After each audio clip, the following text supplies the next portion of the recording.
Bună, dragii mei, bine ați venit, bine ați revenit. Sunt Meme și ca de fiecare dată înainte de a începe, vă reamintesc cât de minunați și de puternici sunteți. Astăzi vom vorbi despre energia zilelor următoare, dar ne vom uita la vibrația numărului 10. Luați de aici informațiile cu care rezonați, ceea ce simțiți că vi se potrivește, ce nu lăsați deoparte. Vă mulțumesc tuturor pentru vizionare, pentru că îmi sunteți alături, pentru mesaje și pentru că vă faceți timp să-mi scrieți. Să vedem așadar despre ce este vorba. Mesajul este atemporal, iar informațiile acestea sunt la nivel de potențial. Se pot întâmpla sau nu, în funcție de vibrația voastră. Eu citesc energia din mentalul colectiv, nu viețile fiecăruia dintre voi în parte. Culegeți informațiile care simțiți că vă ajută.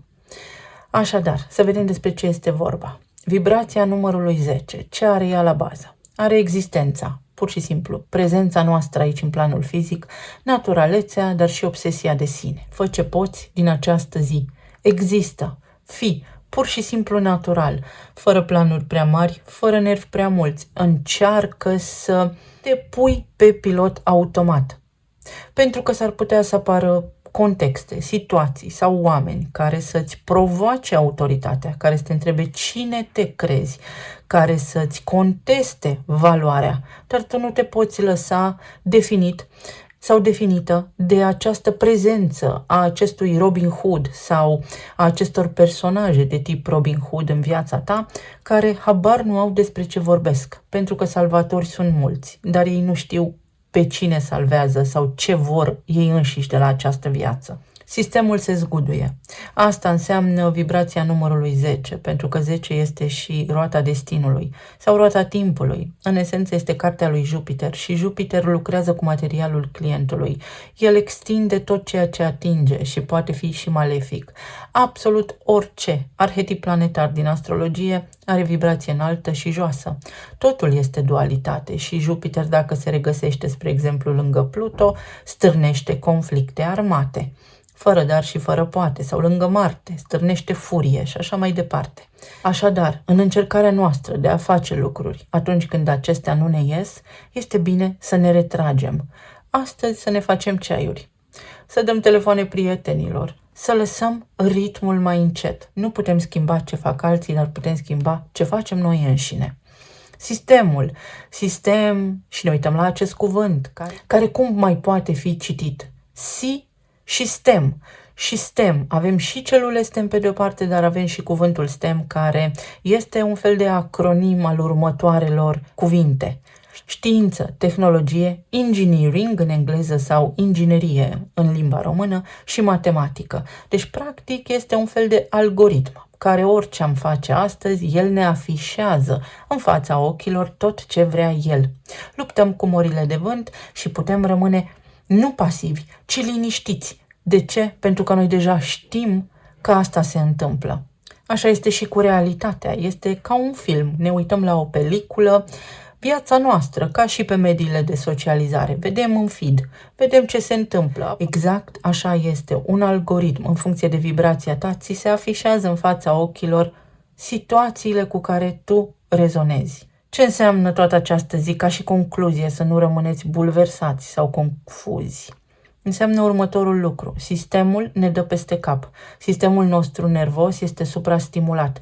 Pentru a nu ne afecta sănătatea, este important să rămânem calmi în acest moment, pentru că nu depind toate lucrurile acestea de noi, suntem și noi parte dintr-un întreg, dar calmitatea noastră, cu cât mai mulți oameni sunt în această vibrație, cu atât schimbă mai repede algoritmul pe care toți îl vedem. Avem așadar ocazia să facem următorul lucru. Apel la nota muzicală Si din sistem, care este chakra coroană. Dacă vă amintiți de ieri, am vorbit fix despre chakra coroană și despre faptul că lipsea culoarea galben sau nota muzicală Mi. Chakra plexului solar, vitalitatea, energia soarelui. Soarele este în această perioadă în berbec la 20 de grade. Și avem arcana judecata, treci peste orgoliu. Fii natural, există. Ia lucrurile așa cum sunt, nu le lua personal, lasă oamenii să bată din picior și tu mergi pe drumul tău înainte. Iar cheia genelor pentru numărul 20 ne spune prezență, ne spune superficialitate sau ne spune siguranță. Dacă simți că ți este zguduit așa pământul sub picioare astăzi, Fii prezent, devină conștient că este o situație temporară și mergi mai departe. Să vedem ce ne spune și tarotul. Luna aceea în Fecioară cu nodul sud karmic este o lună foarte organizată. Puteți face curățenie în casă, vă puteți ordona biroul, spațiul de lucru, puteți face cumpărături, puteți face treburile casei, vă puteți face voi nevoile voastre personale, nevoile primare, ce vreți voi, înfrumusețare, tot soiul de lucruri care să vă încânte sufletul și să lăsați un pic energia să se calmeze, pentru că înspre weekend toate lucrurile devin mai liniștite.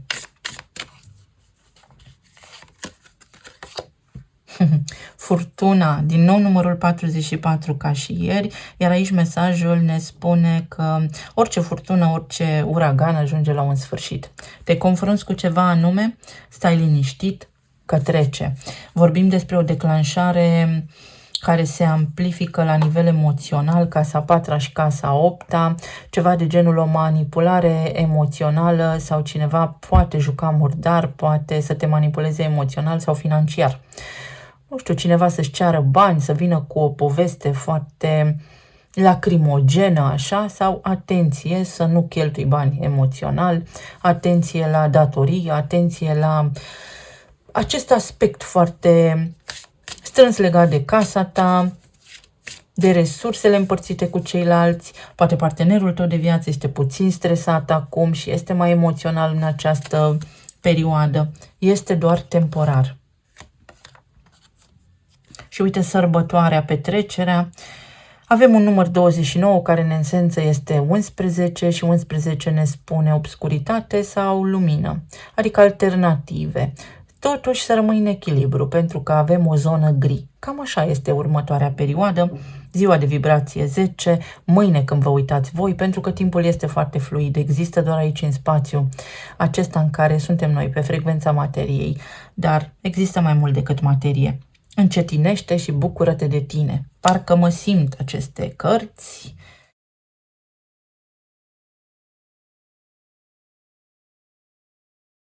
Aici avem căsătoria, poate fi și locul vostru de muncă, pentru că și acolo petrecem foarte mult timp. Poate fi o relație care se relaxează sau tu iei o pauză de la stresul cotidian, dar care poate are legătură cu partenerul tău de viață sau cu responsabilitățile din familie. Și o fiică, sau poate fi vorba despre faptul că astăzi te poți aranja. Poți face niște lucruri care țin de rutina ta personală, dar care îți aduc frumusețe.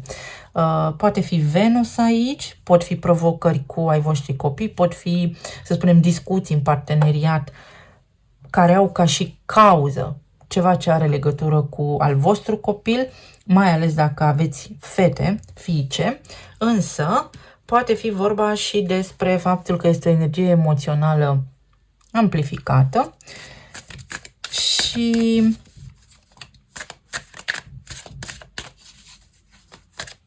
poate avea legătură și cu părinții voștri, această stare de neliniște. Este temporar. Să vedem. Relații, plan material și emoțional.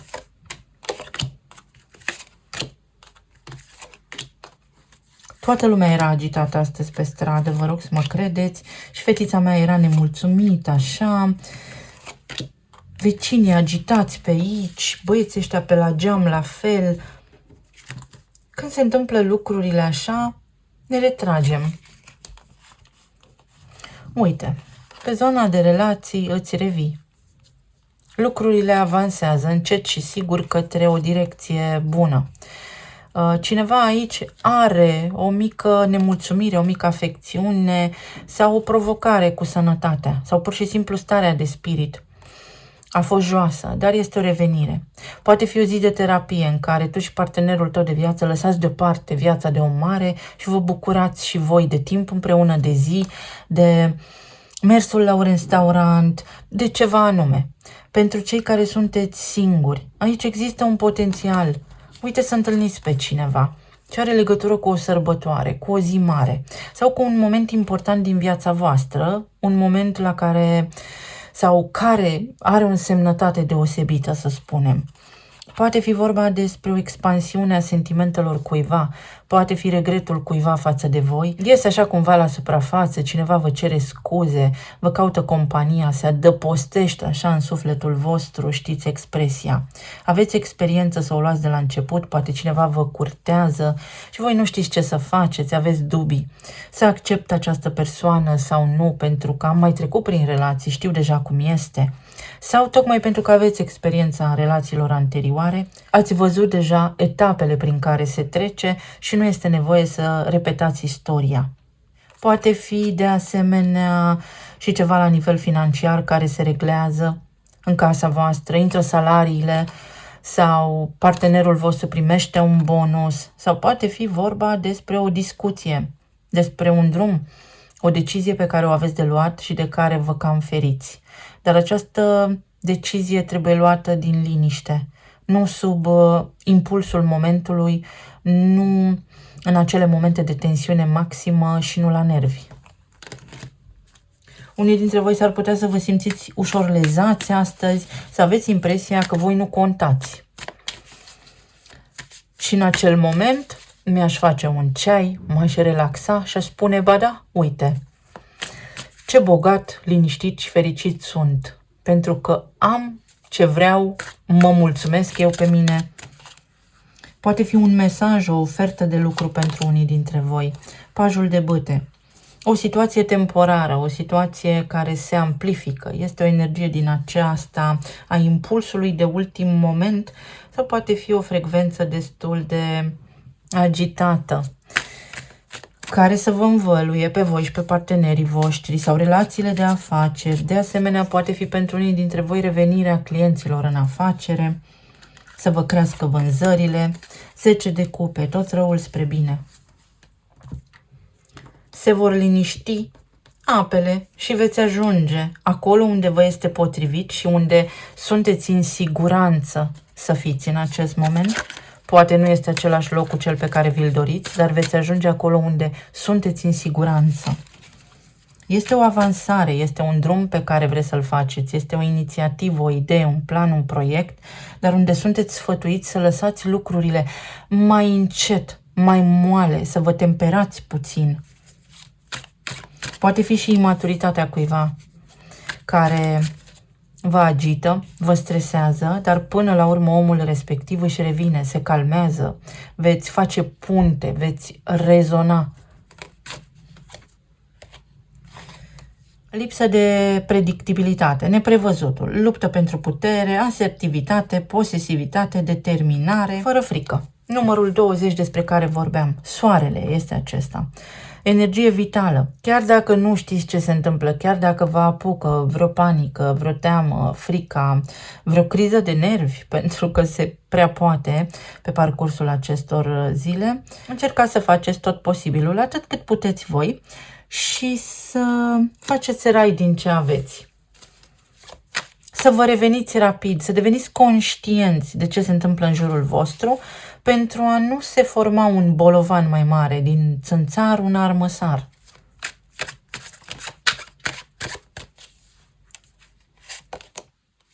Și elementul de apă, fica apa, intuiție, vindecare, artă, emoții care curg la vale, o cascadă emoțională, compasiune, sensibilitate. De acolo, de la Marte din Rac, de la planetele din Pești acum, există și o notă de subiectivism așa în aer și mai ales din cauza că la nivel global, să spunem, se încearcă hipnotizarea populației. Și în egală măsură s-ar putea și voi să fiți hipnotizați, dar fiecare la nivel micro, de o convingere proprie, de o părere proprie, pe care ulterior, când reveniți asupra situației, când se recrează cadrul, pentru că sunt planetele acestea în retrogradare, Venus încă, veți vedea că parcă nu a fost atât de greu. Cam asta am să vă spun în această perioadă. Să lăsați lucrurile să se așeze cu blândețe și empatie și să vă ocupați de voi astăzi, de partea emoțională. Sau, dacă cineva vă cere ajutorul, să întindeți o mână de ajutor, pentru că orice bine făcut este bine făcut și se întoarce. Sigur că nu de aia facem bine, dar ați înțeles ideea. Uite, la nivel de plan material. Plan material care înseamnă viața noastră aici, pe pământ, așa cum o vedem, este agitație, sunt știri, sunt vești, sunt lupte pentru putere sau sunt vești din acestea, dar care au un caracter negativ. Situații pe care le auzim și ne displac, pe care trebuie să le lăsăm să treacă pe lângă noi. Pentru alții dintre voi este o discuție cu un superior, cu o autoritate care se încheie, un câștig de cauză, o soluție, și este o soluție venită din neant, de nicăieri, un câștig de cauză. Aveți un, să spunem, câștig, poate fi el mai mic sau mai mare, depinde de situația în care vă regăsiți acum, dar este ceva ce pentru voi contează enorm. Contează enorm. Poate fi și o discuție cu șeful, poate fi și ceva legat de imaginea voastră publică, de numele, de renumele vostru. Nu vă lăsați declanșați de cineva care nu vă cunoaște, pentru că, așa cum am spus, nici noi înșine nu ne cunoaștem bine cu adevărat. Ia uite, roata destinului și asul de cupe. V-ați învârti într-o roată dacă ați dat crezare unor zvonuri în acest moment, indiferent de zvon. Fie că vorbim despre știri, mass media și așa mai departe, fie că vorbim despre ceva ce vă privește în mod direct, sunt lucruri care nu vă afectează, indiferent de cum vă este prezentată situația sau de cum integrați voi acele informații. Este o revenire, este un câștig, este o revanșă la propriu. A fost o situație care v-a intoxicat, la propriu sau la figurat, și uite că se poate rezolva. Vă curățați mental sau poate fi o suprastimulare nervoasă. 10 de spade are legătură cu mintea, de asemenea are legătură și cu plămânii. Nu pot respira din cauza că îmi stai mereu în spate. Să fie cineva care v-a secat de energie, pur și simplu a stat lângă voi așa și v-a tot dat indicații, directive. Poate fi o directivă, o ordonanță, niște lucruri, dar de care scăpați, pe care le ocoliți. Banii. Bani, stimă și timp. Există și timp la dispoziție, faceți rost și de timp sau aveți timp să vă luați o zi liberă, poate. Sau este timpul să mergeți mai departe, se încheie o colaborare, un contract de muncă. Se reglează și situația financiară, poate fi și un rol, poate fi și o negociere pe care o câștigați, este un câștig. La nivel emoțional, uite, tot răul spre bine. Încet, încet către ceea ce vă doriți voi. Vă sfătuiește poate o energie feminină sau cineva care vă vrea binele în această perioadă și vă încălzește sufletul. Există acest potențial de liniștire, de pansament. Ești un om cu un suflet bun, parcă îmi pansezi sufletul, îmi vindeci sufletul. Așa va fi prezența cuiva în viața voastră. Cineva vă spune ceva și vă liniștiți. Este o veste despre dezvoltare pentru alții dintre voi. Este ceva ce reușiți după mult timp sau o concluzie. Ajungeți în sfârșit la o concluzie. Vă este mai clar puțin către ce vreți să vă îndreptați. Pentru alții dintre voi este însănătoșirea cuiva drag. Pași mici, dar siguri, către vindecare. Aici văd provocări pe zona de sistem limfatic. Limfa este foarte încărcată pentru că mediul nostru înconjurător este foarte toxic, dureri de cap și toate țiuiturile din urechi, stâlpii de curent electric și toate fluctuațiile curentului electric. Toate acestea se întâmplă și vă puteți proteja prin apă.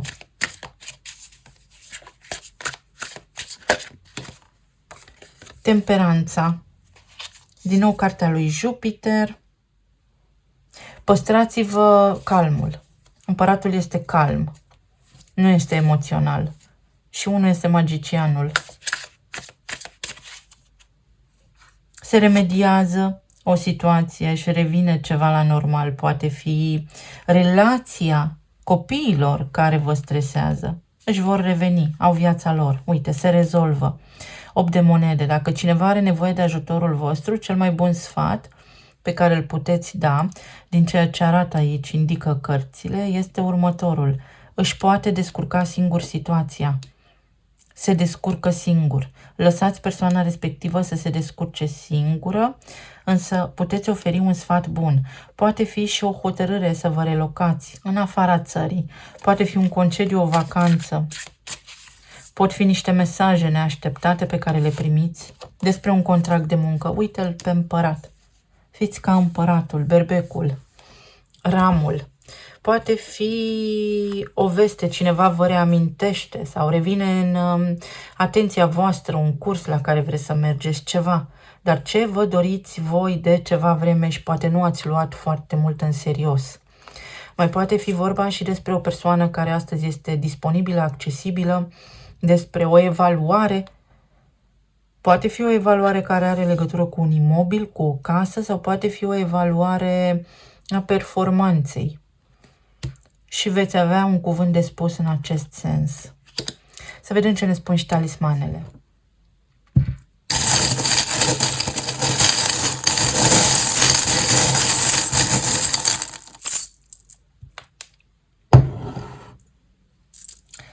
Vibrație înaltă, trandafirul.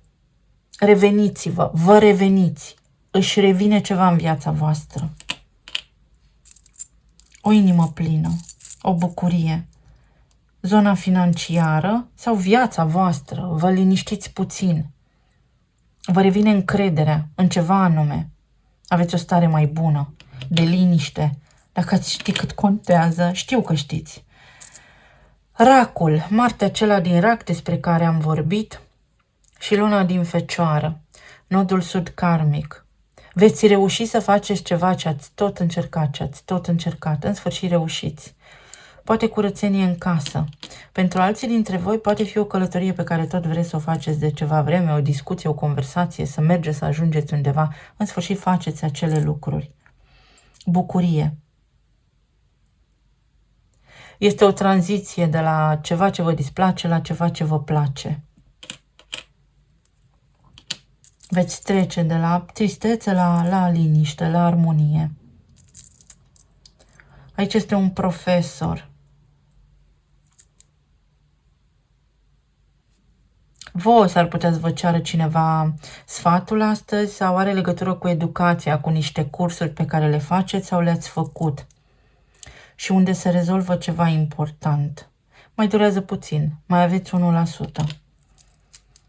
O zi, o săptămână, o lună, un an, depinde.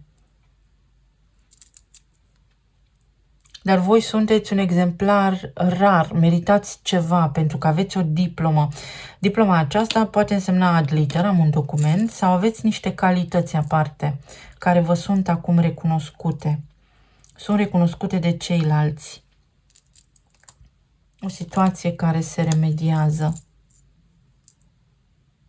Puterea să spui, puterea să intervii, puterea să dai un sfat, sfatul tău are ecou, zâmbește. Din nou Marte. Când Marte intră în Leu, se rezolvă niște lucruri. O audiență, un casting, un examen, un interviu, o situație care te apasă, pe care poți să o spui. Spre sfârșitul acestei luni vei vedea că toate lucrurile capătă sens. Și va fi oficial. Rezolvi ceva, clasezi, gata, scapi de o povară, de o problemă. Uite, te bucuri. Cineva este smerit aici, recunoaște că a greșit sau tu ești foarte încântat, prins curaj. Și aici este judecata, îți revii Venus. Îți revii la normal. Ca să înțelegem ce înseamnă Venus, pentru că ea va ajunge înapoi în Berbec. Venus în Berbec este o lumânare. Venus în Taur, la ea în domiciliu, este fabrica de lumânări. Iar Venus în Pești este contractul cu fabrica de lumânări.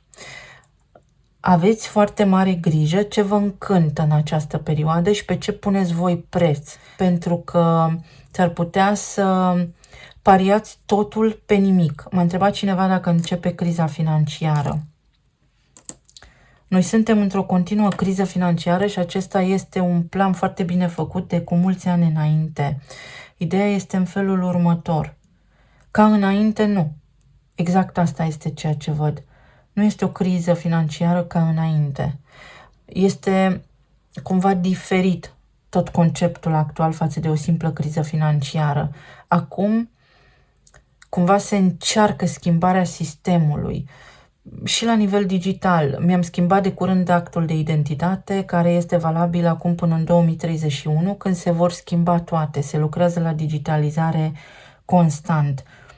Știți, acele teorii ale conspirației cu actele digitale, cu fiscalizarea și cu toate aceste lucruri. Este nu neapărat o criză financiară, o revoluție financiară, pentru că intră și Uranus în Gemeni și pentru că este un fel de istorie care se repetă ciclic, dar sub o altă formă. Memoria și informația, informații vitale, informații foarte bune, notificări, informații, discuții care te pot ajuta. Pe de altă parte, îți poți aminti, poți găsi ceva, dacă ai pierdut niște documente, le poți găsi. Pe de altă parte, te poți regăsi, te poți aduna, să faci niște lucruri. Tu ești parte din întreg, nu te lăsa afectat de lucruri care nu te privesc. Devino conștient de ce se întâmplă în jurul tău și vezi, sunt chiar problemele tale sau le-ai preluat. Poate fi ceva legat de India, de Indiana, ceva legat de niște condimente sau devine viața ta mai condimentată sau este nevoie să mai adaugi în plus niște lucruri, nu foarte multe, ca să fie picantă și să nu te poți bucura de viață.